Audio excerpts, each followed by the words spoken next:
제가 여러 차례 이제 말씀을 드린 대로 목사가 되면 해야 될 일이 있어요. 가장 중요한 것 중에 하나는 하나님의 모든 계획을 회피하지 않고 성도들에게 알려주는 겁니다. 그러니까 창세기부터 요한계시록까지 하나님이 우리 인간을 위해서 마련해 놓으신 하나님의 모든 계획, 이게 계획이라고 하는 게 플랜이 아니고 영어로는 카운실이라고 하는 그런 그 단어로 이제 쓰였는데, 인간을 향해서 하나님이 가지고 계신 모든 생각, 이런 것을 목사는 회피하지 않고 성도들에게 다 알려줘야 된다. 이게 목사가 해야 될 일이에요. 그래서 부족하지만 지난 몇 년 동안 이제 목회 일을 하면서 이렇게 하려고 했고, 또 앞으로도 이제 그렇게 하려고 이제 노력할 겁니다. 목사가 이제 잘못하면은 성도들이 귀에 이렇게 듣기 좋아하는 그런 말만을 하기가 쉬워요. 그렇게 해야 성도도 늘고 재정도 늘고 뭐라 그럴까, 밖에 나가서 어쨌든 뭐 교회가 커졌다 그러고 이제 이런 이야기를 듣고 이렇게 이제 하다 보니까 이제 그런 덫에 이제 빠지기 시작하면, 그러면 목사야나 그 교회에 소망이 이제 사라지게 돼요. 사람이 여기 많이 모이든 적게 모이든 목사는 처음부터 끝까지 신실하게 하나님의 말씀을 있는 그대로 전달하는 거, 그게 이제 목사가 해야 될 일이고, 사람이 많이 모이냐, 뭐 교회가 성장해서 커지냐, 그건 하나님이 하실 일이에요. 하나님이 하실 일.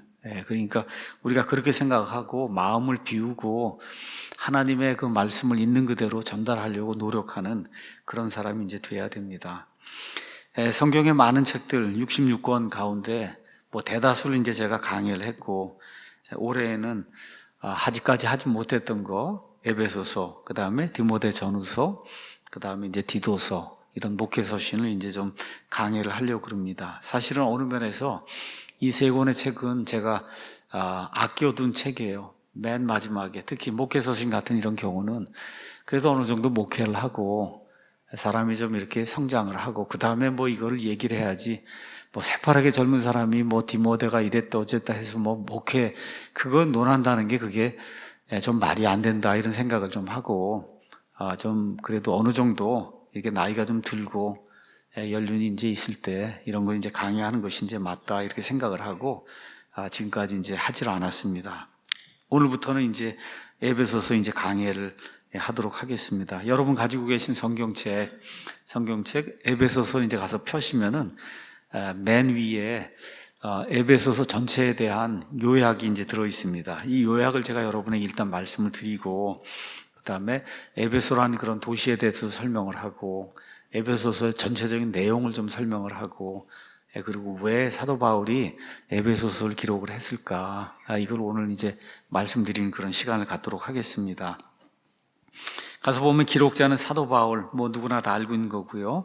기록 시기는 대다수 학자들이 주후 62년경에 이거를 이제 기록을 했다, 대개 이제 그렇게 생각을 합니다. 성격은 교리적인 성격이 굉장히 강한 그런 책입니다. 근데 사도 바울의 서신은 항상 그래요. 거기 가서 보면 앞부분은 교리, 뒷부분은 성화.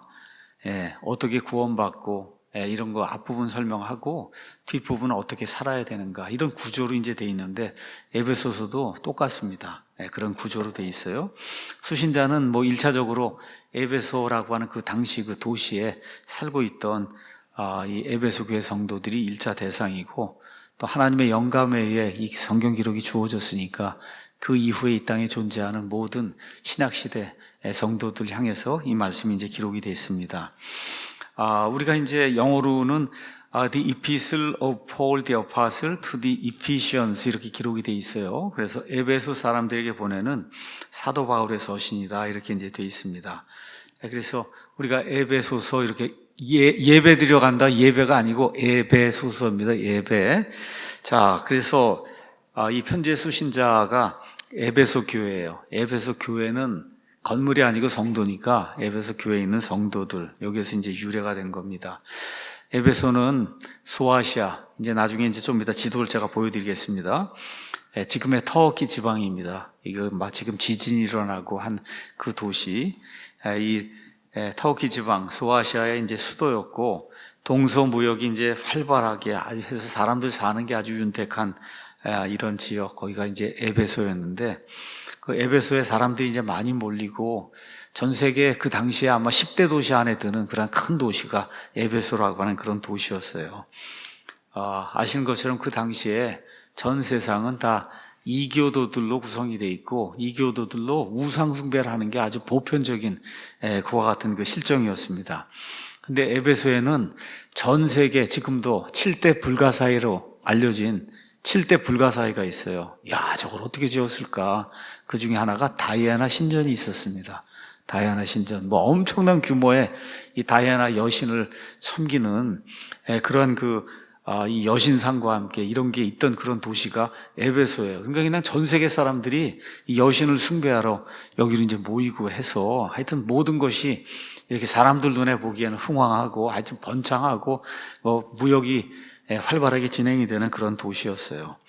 자, 에베소 교회 이 안에 이제 성도들은 뭐 대다수가 이제 에베소라고 하는 그 도시에 살고 있던 이방인들, 그들이 이제 회심을 해서 에베소 교회 이제 성도가 됐고, 얼마 정도의 이제 유대인들도 있었던 걸로 그렇게 이제 판단이 됩니다.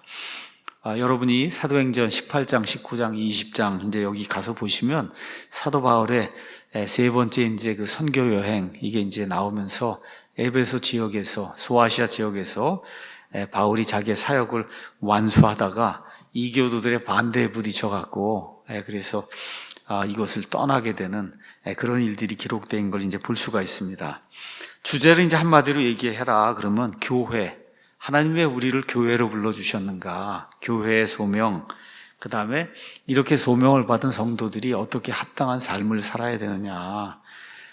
특별히 바울이 여기서 이제 보여주려고 하는 거는 하나님이 우리를 불러주셨잖아요, 성도로. 이렇게 성도로 불러주셨는데 우리가 도대체 어떤 사람이냐? 우리가 도대체 영적으로 어떤 사람이냐? 저도 이제 이걸 준비하면서 많은 그런 도전을 이제 받았습니다.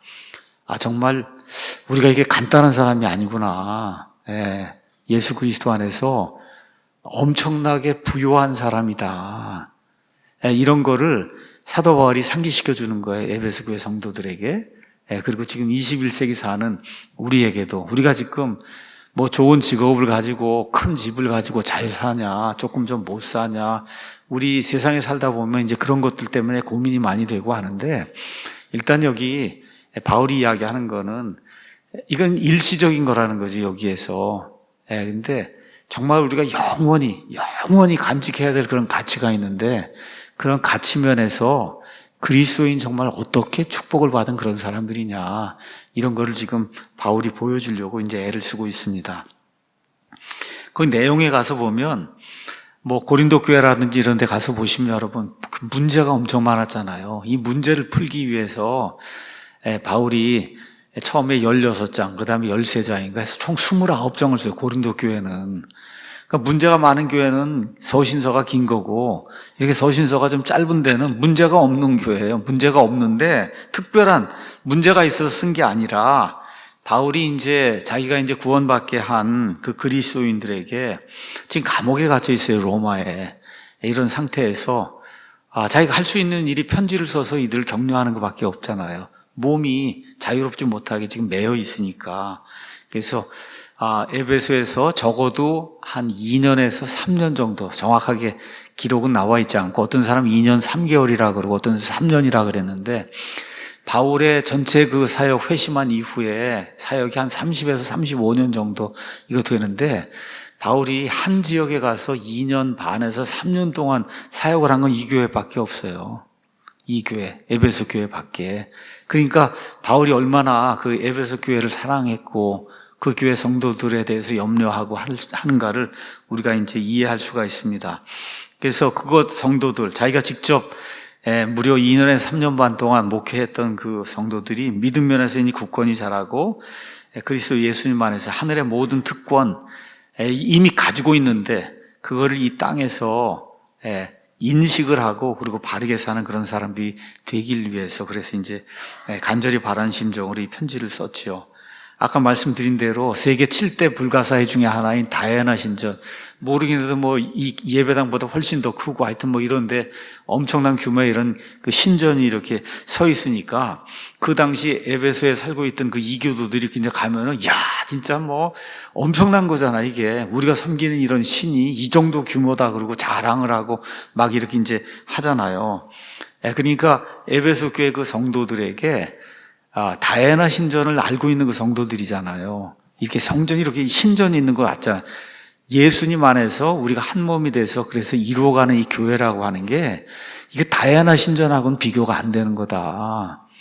그러니까 그런 거를 다이애나 신전 그 규모를 이렇게 하면서 이렇게 알려주게 되면 그럼 여기 이제 이런 표현이 이렇게 이제 나오는 거예요. 18절, 3장 18절 가서 보면 모든 성도들과 함께 너비와 길이와 깊이와 높이가 어떠함을 깨닫고, 그러니까 지금 여기 뭐 무슨 너비라고는 나오지 않지만 하여튼 예수 그리스도 안에서 가지고 있는 신비, 교회 뭐 이런 것들의 너비, 길이, 깊이, 높이, 이게 왜 나오냐? 다양한 신전 같은 것 때문에 나오는 거예요. 이건 너희들 보기엔 이게 엄청난 것 같은데 예수 그리스도 안에 하여튼 너비와 깊이와 높이와 뭐 이런 게 상상하지 못할 그런 것이 지금 들어있다. 이런 거를 지금 이렇게 전달해 주고 싶은 거예요. 지금 옥에 갇혀 있는 그런 상태에서. 그래서 건물의 비유를 사용해서 예수님께서 지으시는 이 교회라고 하는 새 예루살렘이라고 하는 이런 건물, 이 건물이 얼마나 웅장한가. 이 땅에 있는 다이애나 신전 이런 거 사람들 보기엔 눈에는 엄청나도 별거 아니라는 거죠.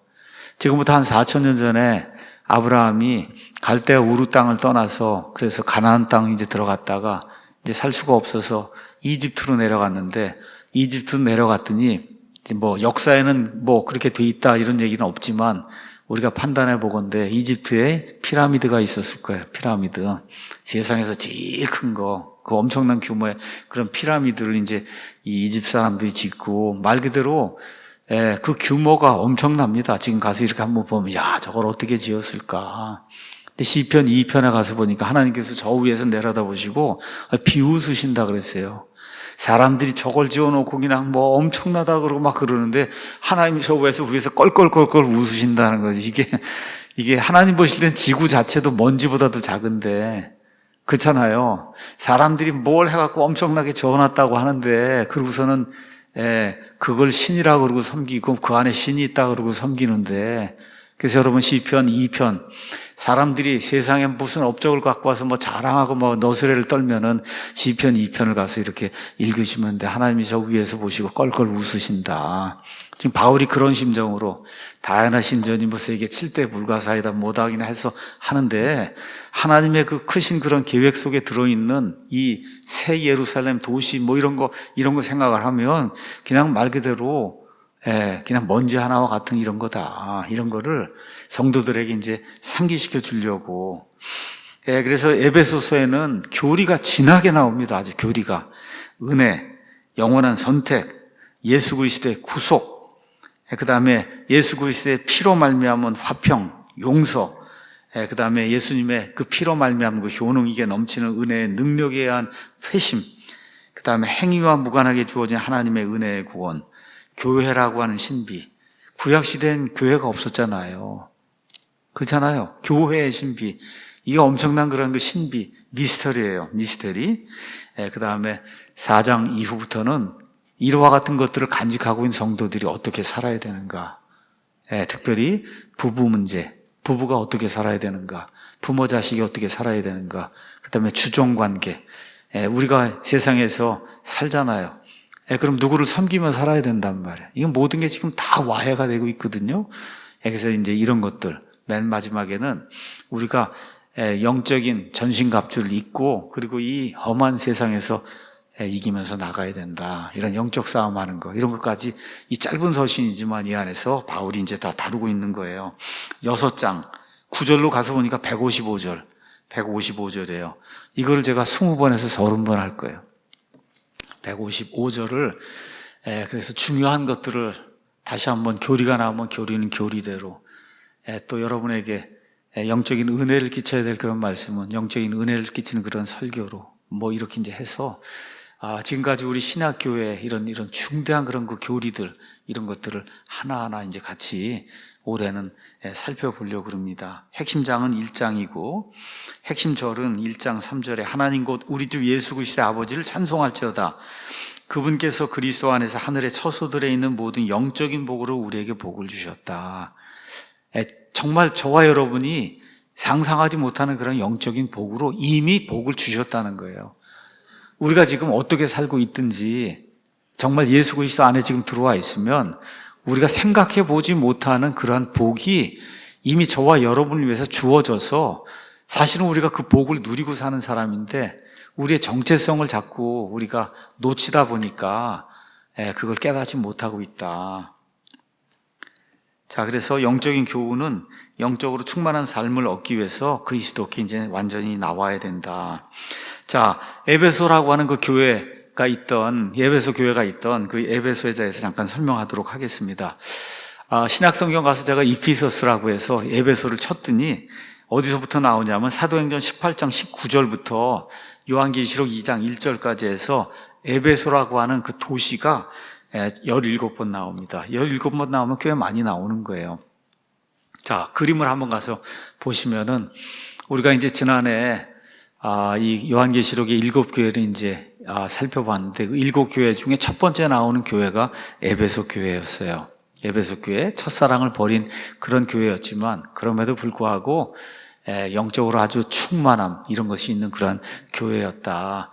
지금의 터키가 있고 제가 정확하게 모르겠는데 한 10년 전쯤에 소아시아를 이제 이 구경을 이제 하러 갔었습니다. 거기 갔더니 에베소가 이제 완전히 폐허가 돼 있는데 그 당시에 이제 사도 바울을 이렇게 잡아서 넣기 위해서 에베소 거기 사람들이 나서서 에베소 사람들의 다이아나 그러면서 그냥 아레나라 그러죠. 지금 같으면 스타디움 같은데 이런 데 모여갖고 이제 이 바울과 이 사람들을 잡아 넣으려고 그냥 막 소리 지르려고 하던 그러한 그 아레나 스타디움 이런 게 진흙으로 이제 다 덮여 있던 거 이런 거를 다 하나하나 이제 까내갖고 그래갖고 그걸 이제 복원하고 있더라고요.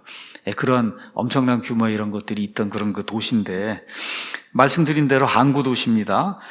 소아시아 모든 교역로의 이제 중심지고 소아시아에서 가장 큰 도시예요. 그 당시에 인구로 30만 명 정도가 됐다. 로마가 100만 명쯤 된다. 이렇게 얘기하는데 30만 명쯤 됐으면은 그 당시 큰 도시가 로마, 알렉산드리아, 그 다음에 안디옥, 그 다음에 고린도, 그 다음에 아테네, 에베소 이런 데가 이제 그 당시에는 세계에서 이제 제일 큰 10대 도시 그런 도시로 이제 우리가 볼 수 있습니다. 이게 굉장히 이제 크기 때문에 지금 우리가 이름을 소아시아 이렇게 얘기하지만 옛날에는 그냥 아시아였어요. 저기 이름이. 근데 지금 우리 아시아하고 이게 두 개가 이제 혼동이 되니까 지금은 에이시아 마이너 이래서 소아시아라고 부르는데 원래 이름은 아시아예요. 저기 이름이. 그래서 아시아의 시장이며 문명의 빛이다. 이와 같은 그 별칭을 가지고 있었고 말씀드린 대로 다이아나 신전이 있었어요.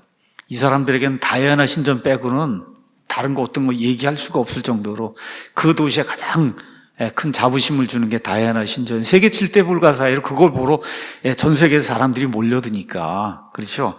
이런 일이 이제 생겼고 또 동시에 황제 숭배도 하고 신비 종교, 마술 이렇게 해갖고 여러분 사도행전 가서 보시면 예수님 믿기 전에 마술하던 사람들이 예수님 믿은 다음에 마술할 때 쓰던 책, 부적 이런 거 갖고 와서 다 태워버리는 그런 일이 엄청난 돈에 해당하는 이런 걸 갖다 태워버리는 그런 일이 성경에 기록된 걸 볼 수가 있습니다.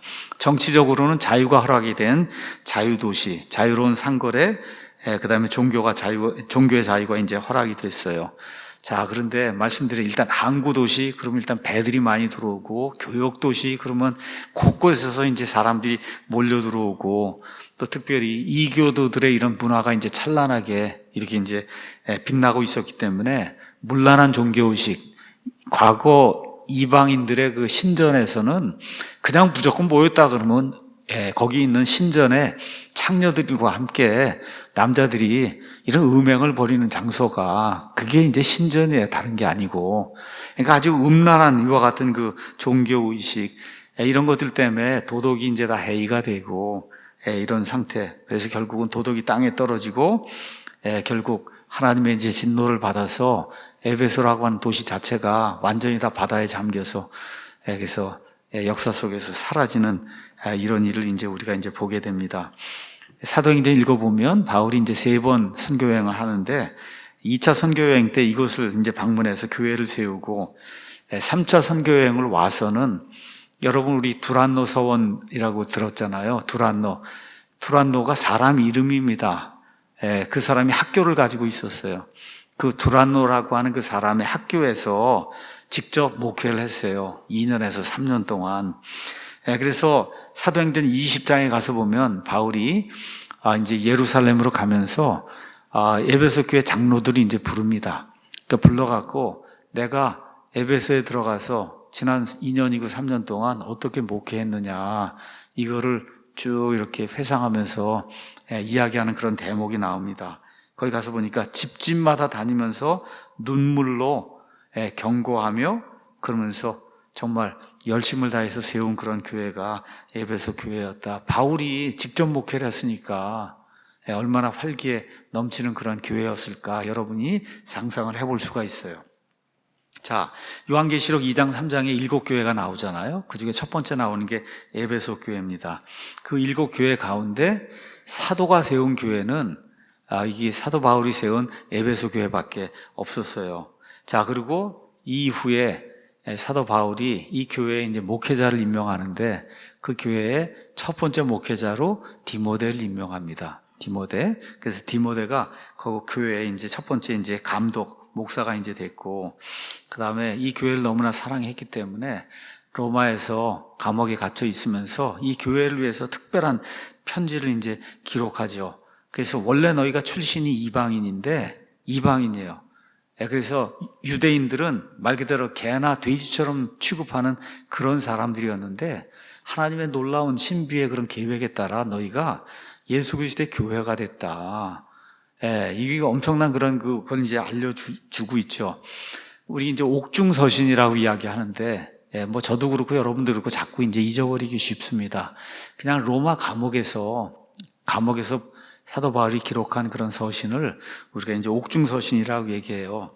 그래서 우리 킹제임 성경에 가서 보시면 에베소서 사도 바울의 서신 맨 뒤에 가서 보시면 어디에서 어떻게 기록하고 누구를 통해서 보냈다 이렇게 그게 기록이 나와요.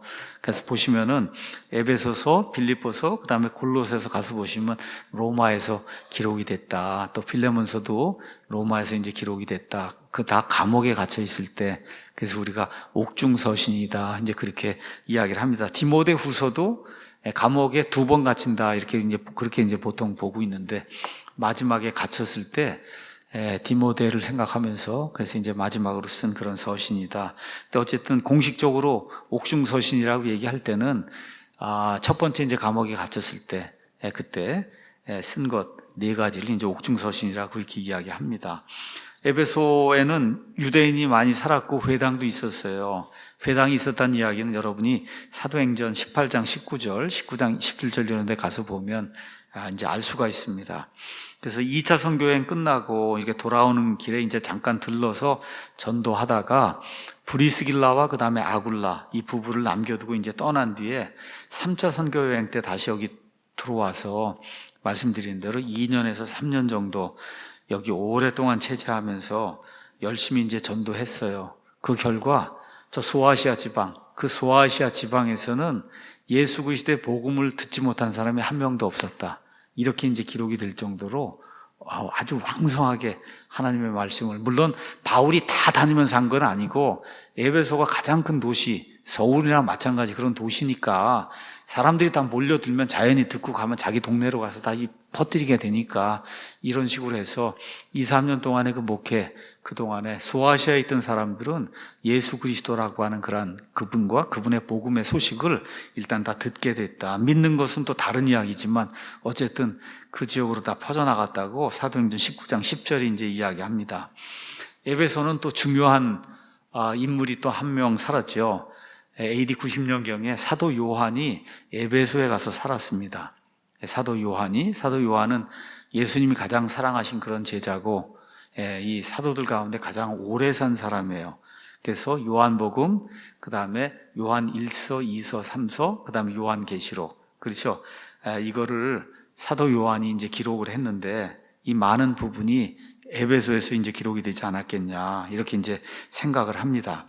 또 반모섬에서 유배가 돼서 갔다가 여러분 계시록을 이제 기록하고 이곳 에베소로 다시 나와서 풀려 나와서 여기서 이제 그들과 함께 하다가 죽은 것으로 알려져 있고, 아마 역사의 기록에 따르면 예수님의 어머니도 사도 요한이 이제 예수님이 맡으라 그랬잖아요. 어머니를 지키라고.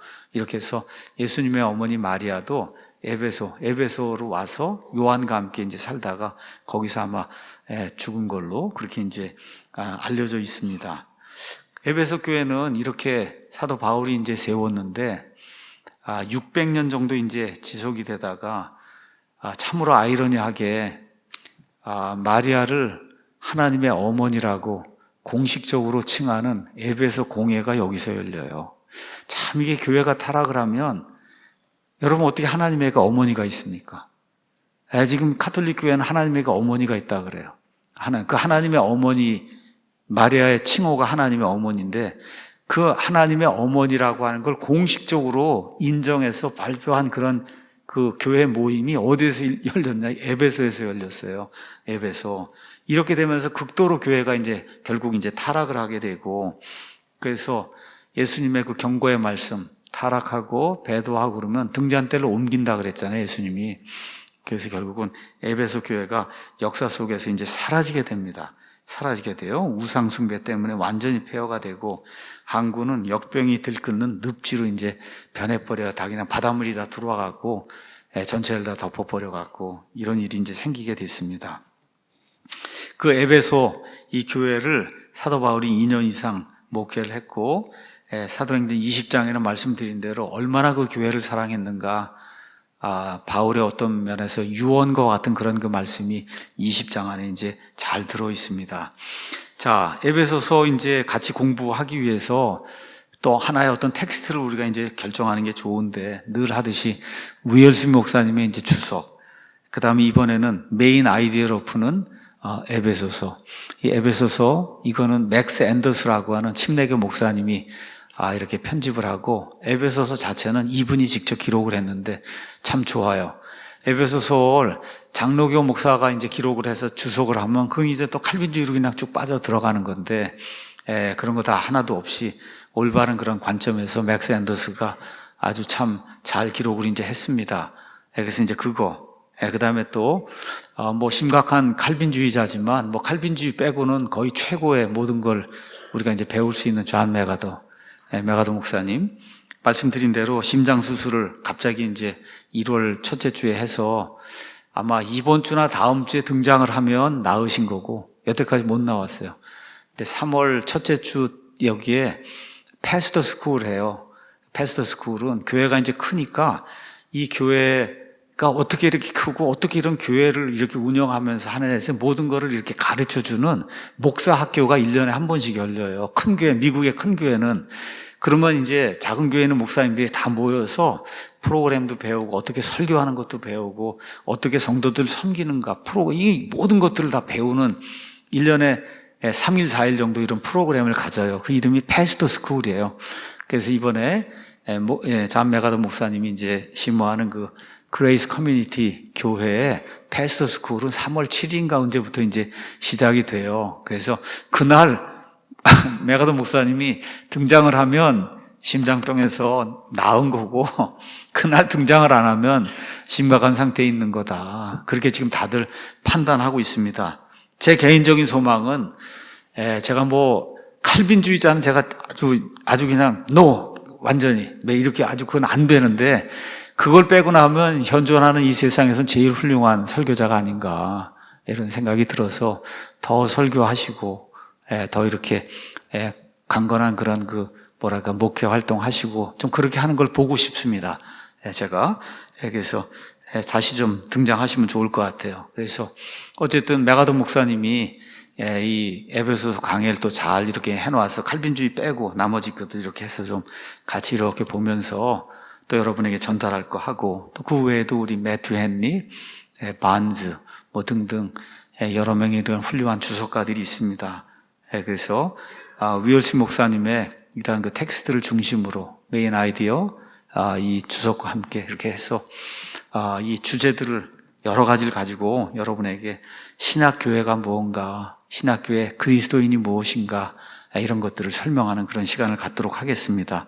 말씀드린 대로 에베소서는 6장으로 구성이 되어 있습니다.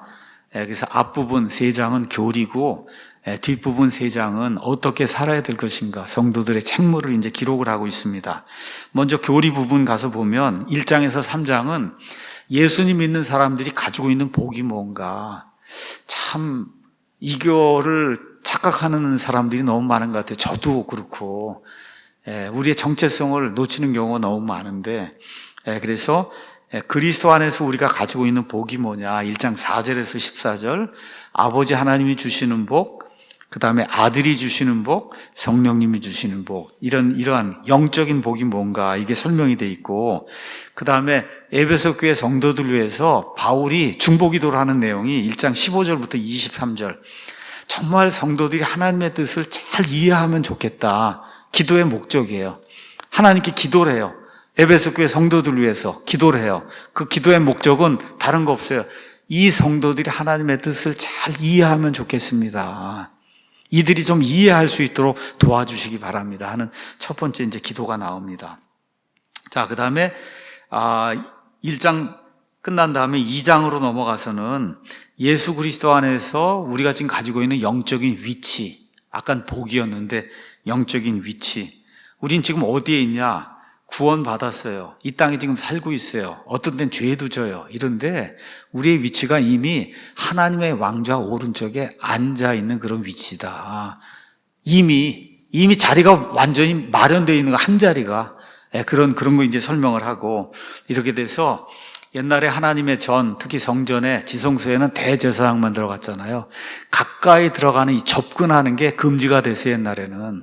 근데 하나님의 그 전 안으로 직접 가까이 들어가는 이와 같은 그 놀라운 위치를 우리가 가지고 있다, 이런 내용이 2장 후반부에 이제 기록이 돼 있고, 두 번째 기도가 이제 나옵니다. 두 번째 기도는 3장에 나오는데, 3장 앞부분은 이렇게 괄호가 돼 있는 거예요. 이거는 교회의 신비에 대해서 설명하는 그런 내용이고, 그 다음에 이제 두 번째 기도가 나오는데, 그 두 번째 기도도 엄청납니다. 그 스케일이. 아까 얘기했잖아요. 높이와 깊이와 너비와 막 이렇게 나오는 그 스케일이 우주 공간을 뛰어넘는 그런 정도의 그런 그 스케일로 성도들이 하나님의 강건한 능력으로 채워지기를 이렇게 간절히 바라는 두 번째 기도가 이제 그 안에 나옵니다.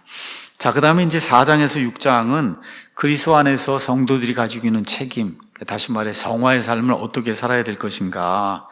4장 1절에서 16절은 유니티, 하나가 돼야 된다, 하나. 그러면 무조건 하나가 될 수 없잖아요. 그리스도의 이름을 부른다 그래서 하나가 될 수 없잖아요. 그렇죠? 어떻게 가톨릭 교회가 하나가 될 수가 있어요? 뭐 그리스도 운운한다 그래서 어떻게 여호와의 증인, 그죠? 몰몬, 뭐 안식교, 뭐 어떻게 우리가 하나가 될 수가 없잖아요. 그냥 무조건 하나가 되자 그러면 안 되잖아요. 그러니까 어떤 의미에서 우리가 하나가 돼야 되는가?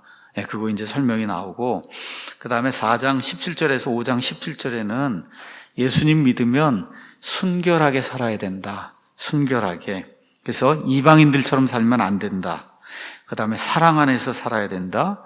또 우리가 과거에 어둠 가운데 살았는데 이제는 빛 가운데서 살아야 된다. 그 다음에 5장 15절 17절은 사방 주위를 살펴보면서 조심스럽게 주의 깊게 살아야 된다. 이런 내용이 이제 나오고, 그 다음에 5장 18절에서 그 다음에 6장 9절에는 우리가 이 세상 밖에 사는 사람이 아니라 세상 안에 사는 사람이에요. 특별한 경우가 아니면 다 대개 결혼 생활을 하게 됩니다. 가정 안에서 조화롭게 살아야 하잖아요. 그래서 남편과 아내가 어떻게, 예수님 믿으면 어떻게 살아야 되는가, 부모와 자식, 그 다음에 주인과 종, 이런 그 문제가 나옵니다. 우리 성도들이, 저희 교회가 교회를 시작한 이후로 제가 2번 결혼 시리즈를 했어요. 결혼이라는 것이 무엇인가 2번 했거든요. 그런데 요 근래 목사님이 좀 다시 한번 좀 해야 될 때가 된 것 같다, 이렇게 이야기를 하시는 그런 분들이 있더라고요.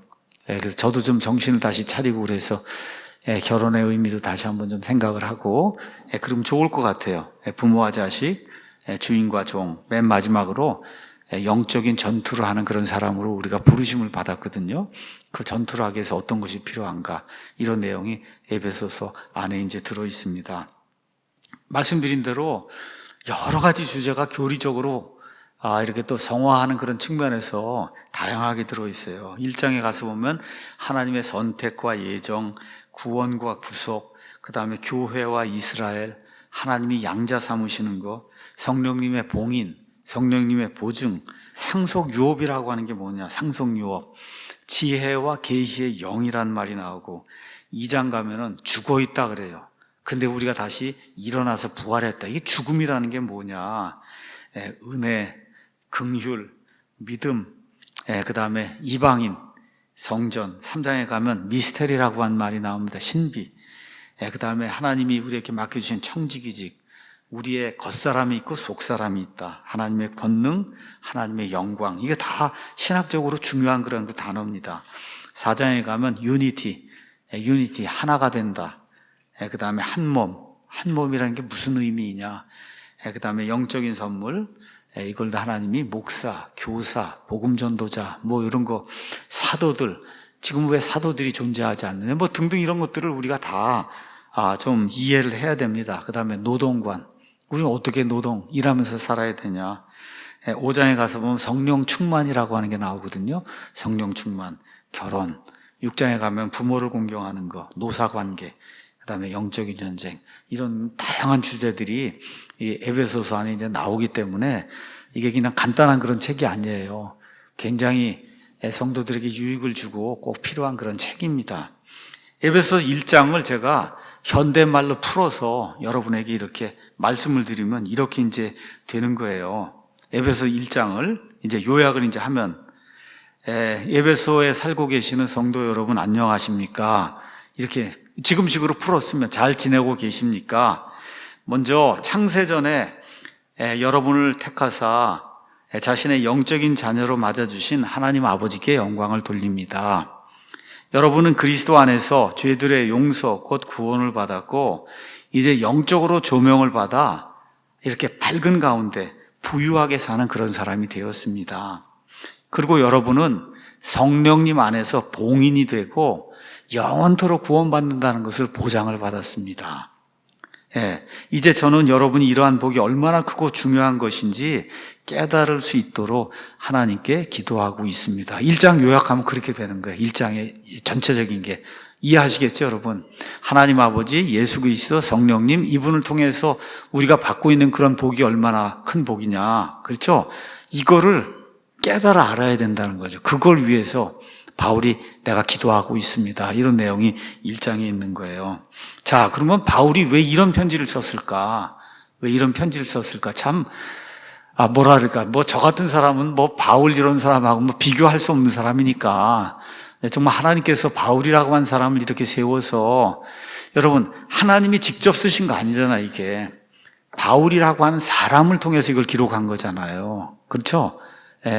그러니까 바울이라고 한 사람이 가지고 있는 그 인간적인 지식, 그 다음에 인간적인 학문의 어떤 그런 정도, 이런 거에 따라서 하나님이 그 사람을 이용하셔서 하나님 원하시는 대로 이걸 기록을 하는 거예요. 그러니까 바울이라고 하는 사람이 얼마나 깊은 생각을 하고, 그 다음에 교회에 대해서 얼마나 심각하게 생각을 하고 그 중요성을 인식을 하고 이런 사람이니까 하나님이 그런 사람을 써서 지금 이걸 쓰게 하는 거지, 저처럼 그런 거 생각을 못하는 사람은 하라고 해도 못하는 거예요. 그러니까 바울이라고 하는 사람이 얼마나 훌륭한 사람인가 하는 거를, 얼마나 생각을 많이 하는 사람인가 하는 거를 우리가 이제 이런 걸 통해서 이제 알 수가 있어요. 그러니까 바울이 에베소 편지를 썼을 때는, 편지를 쓸 때 머릿속에 가지고 있는 게 있는 거예요. 머릿속에.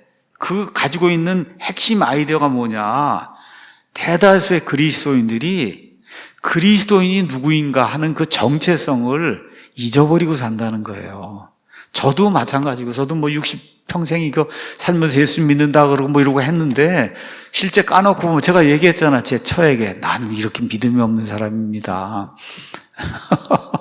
당신에 비하면 당신은 정말 믿음이 정말 굳건하고 나는 왜 이렇게 믿음이 없는 사람이냐. 이번 여행 가서도 누차 제가 이렇게 믿음이 없는 사람이야, 제가. 이게 왜 그래요? 정체성을 자꾸 잊어버리는 거, 내가 누구인가 하는 거를. 내가 누구인가. 그러니까 내가 누구인가 하는 거를 정확하게 알면, 여러분 육군사관학교 어디 가면은 그냥 4년 동안 내가 누구인가를 그냥 집어넣잖아. 이 나라 이걸 지키기 위해서 내가 부름 받아갖고 뭐 한다 하고 4년 동안 그냥 맹훈련을 시키고 그러고 나와야 이 국가를 지키는 사람이 되잖아요.